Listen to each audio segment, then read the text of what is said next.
ma qualité d'ancien bâtonnier de l'ordre, et compte tenu de mes interventions dans les différents barreaux de la République, nous nous permettons de conclure, à l'ombre d'innombrables observations, que plusieurs causes seraient à la base de cette crise de confiance dont souffre la justice haïtienne vis-à-vis des justiciables haïtiens. Les minutes qui nous sont accordées ne suffiront pas pour faire état de toutes les causes drainant la justice haïtienne sur les rives de la méfiance populaire. Toutefois, nous estimons opportun de mentionner deux de toutes les causes, question de permettre à tout un chacun de se questionner sur les vrais problèmes de la justice haïtienne. Professeur, journaliste de formation pendant environ 23 ans, avocat de profession pendant 20 ans, je peux affirmer que la justice haïtienne n'est pas encore en mesure d'assurer les justiciables haïtiens de sa capacité de mettre un terme aux inégalités dans les différents procès. De notre côté, sur le plan pénal, la justice haïtienne est considérée comme étant un véritable paradoxe.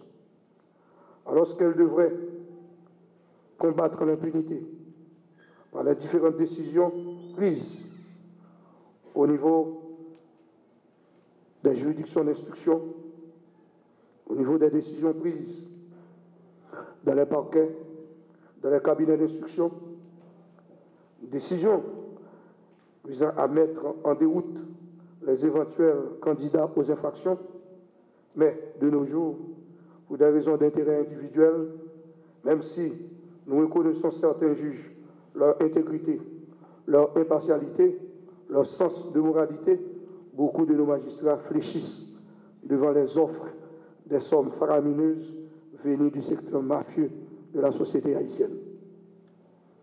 La corruption des juges et d'autres membres de l'appareil judiciaire rendent difficile la tâche de distribuer la justice de façon équitable, question de permettre à l'infracteur d'avoir un moyen de sortie du filet de la justice. Et la Chambre des députés le 21 février. Mais vu que les deux projets n'avaient pas été adoptés dans les mêmes termes, il a fallu recommencer le processus. Donc, on a fait un travail conjoint avec les commissions justice des deux chambres. Donc, j'espère là que ça va faciliter, n'est-ce pas, l'adoption de ce projet de loi au niveau de la Chambre des députés. Et pourquoi la réforme des codes, direz-vous?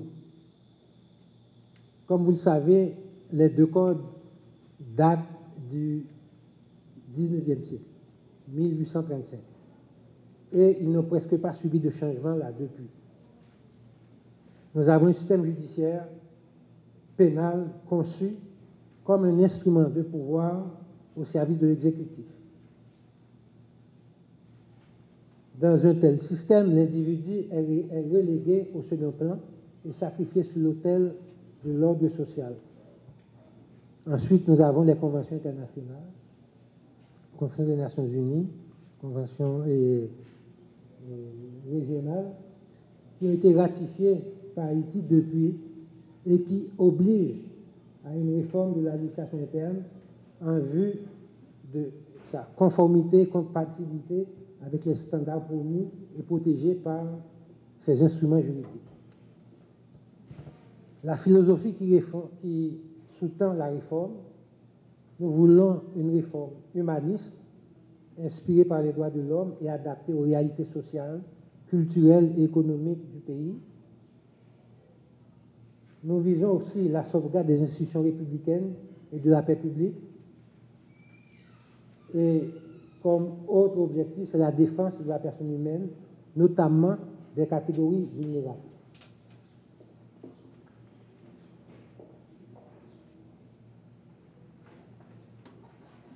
La réforme a eu des antécédents.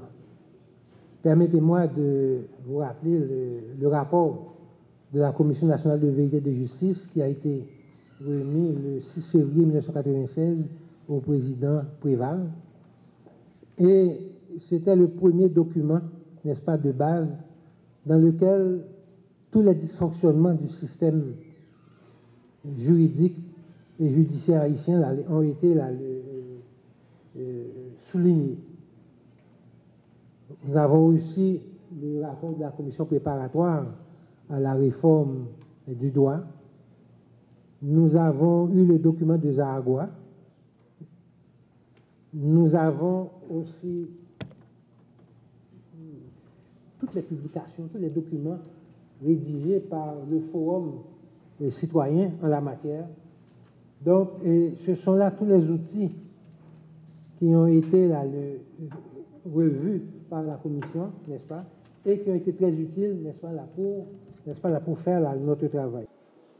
Quelle meilleure nouvelle on aurait pu avoir au début de cette modeste cérémonie que de savoir que le travail que le président et ses collègues de la commission ont déjà fait commence à porter ses fruits.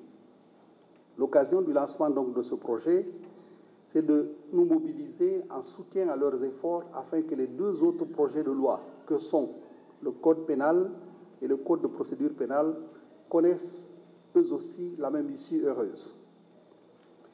Le projet que nous lançons aujourd'hui, mesdames et messieurs, avec la Commission Justice, Droits humains et Sécurité publique de la Chambre des députés, ce projet s'inscrit dans la ligne du mandat de la Mission des Nations Unies en appui à la justice en Haïti, que vous connaissez sous son acronyme MINUJUST, tel qu'établi par la résolution 2350 et la résolution 2410 du Conseil de sécurité des Nations Unies. En effet, dans le cadre de l'effort de solidarité internationale et de l'engagement continu du Conseil de sécurité et de la famille des Nations Unies pour le renforcement de la stabilité, de la sécurité et du développement d'Haïti, les résolutions 2350 et 2410 confient à la MINUJUST un mandat spécifique en appui aux efforts du gouvernement haïtien pour, je cite, renforcer les institutions de l'État de droit, appuyer et développer la police nationale d'Haïti, suivre la situation en matière de droits de l'homme, en rendre compte et l'analyser. Fin de la citation. Il est évident que dans le contexte des efforts déployés en vue de l'amélioration de l'état de droit en Haïti, il est primordial de renforcer le secteur de la justice. Ce projet, qui est le fruit d'un partenariat avec le Parlement, se matérialise à une étape charnière de l'histoire de ce pays, étant donné les appels nombreux et incessants venant d'Haïti et d'ailleurs pour, d'une part, l'établissement d'une nouvelle dynamique politique, économique, sociale, plus inclusive et plus à même d'adresser les besoins des plus démunis, et d'autre part, l'avènement d'une justice fiable, transparente, équitable, accessible à toutes les Haïtiennes et à tous les Haïtiens.